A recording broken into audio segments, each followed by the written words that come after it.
National Endowment for the Humanities. So we're very happy to have that grant. It's a big part of how we can do this today.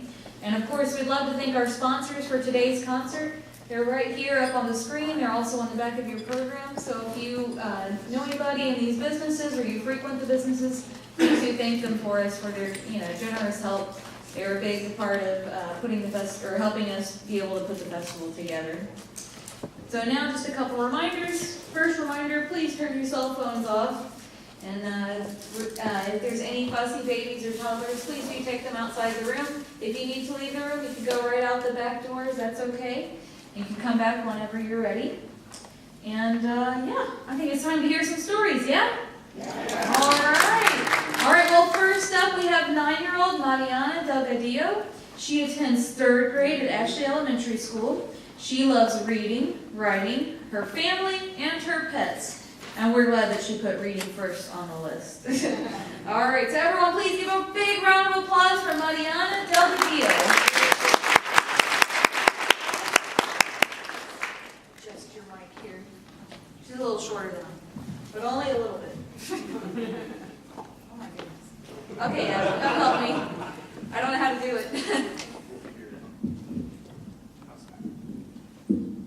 Okay. All right. Hi, I'm Mariana Delgadillo, and I'm going to be telling the story of the little snot-nosed boy. In Japan, there once lived a woodcutter so poor that he had only a tiny wooden hut to live in. Each day, he brought his wood down to the village to sell. One evening, no one would buy his wood. He walked here and there looking for a buyer, but no one wanted wood that evening. In great distress, he went back home. As he crossed the high bridge over the sea, he had a thought. I believe I will give this load of wood to the Dragon King as a gift. Then it will at least do some good. The woodcutter took the wood from his back, held it under the water, and dropped it into the sea. Splash! He felt so much better. Just then, he noticed that something strange was happening right when he had dropped his wood. A beautiful lady rose out of the sea. She had a little boy in her arms. The Dragon King is pleased with their gift. The Dragon Queen sent you this present. Take good care of him, and he will bring you luck. The woodcutter was bewildered. What do I do with this? There is just one thing. You must feed him every day with his favorite food, shrimp sauce. Do this, and he will bring you great luck. The beautiful lady vanished into the sea. The woodcutter looked at the boy. It was a chubby little child, but with such a runny nose. Yuck! He hurried home, carrying the little snot-nosed boy in front of him. Once home, he sat the little snot-nosed boy on the only zapping cushion he had. The little snot-nosed boy snuffled and looked around. Now I have to feed it shrimp sauce, thought the woodcutter. I don't even have money to buy rice for my own supper. Where am I going to get shrimp relish for this child? Then he remembered that the beautiful lady had said that the boy would bring him luck. So he knelt in front of the zabuton and bowed. Dear little snot-nose, I do not have enough money to buy your shrimp sauce. Do you think you could give me good luck right now? The little snot-nosed boy looked up and he blew his nose 3 times.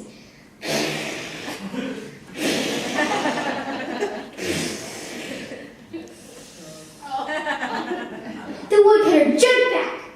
Right in front of him was a huge pile of golden coins. Thank you, little snot-nosed boy. Thank you, little snot-nosed boy. The woodcutter filled his pockets with money and ran to the marketplace. There he bought rice and fish and shrimp sauce. He hurried home and prepared the shrimp sauce. Here, little snot-nose. Here's your supper. The little snot-nosed boy picked at the bowl and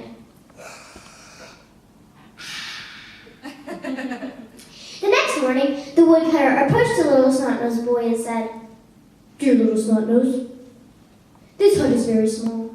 Do you think you could give me a new house? A bigger one. The little snot-nosed boy looked up and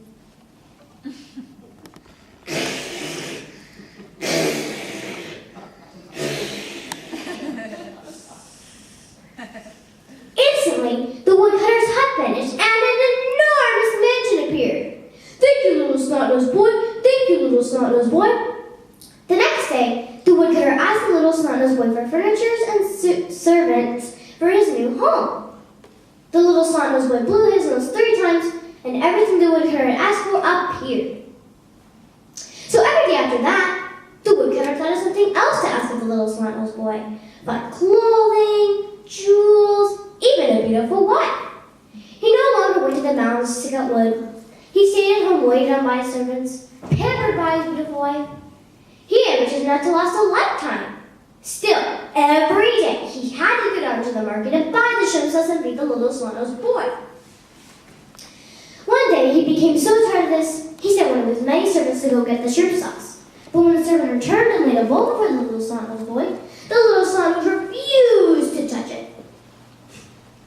So the woodcutter had to go down to the market and buy the shrimp sauce and feed the little snot-nosed boy himself. This became a real annoyance. And the sight of that kid really began to disgust him. Now that he had everything he could ever want, there was nothing more to ask. What did he need this snot-nosed little brat for? One day, he picked up the little snot-nosed boy. He carried him out the front door. He set him on the road and pointed to the river. You think all that you can do here? Go on back where you came from. Shoot! The woodcutter went inside and slammed the door behind him. The little snot-nosed boy glared at that closed door. He snuffled. He snuffled and he snuffled. Then he blew his nose hard, and I mean hard, 3 times.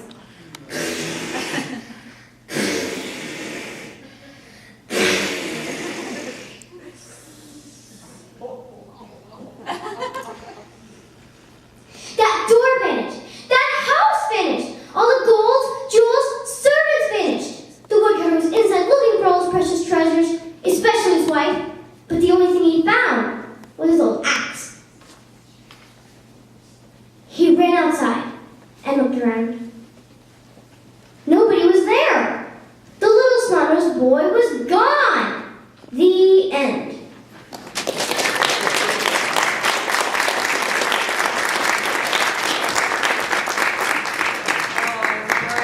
Mariana Delgadillo. This is her first time telling at the Storytelling Festival. So let's give her another round.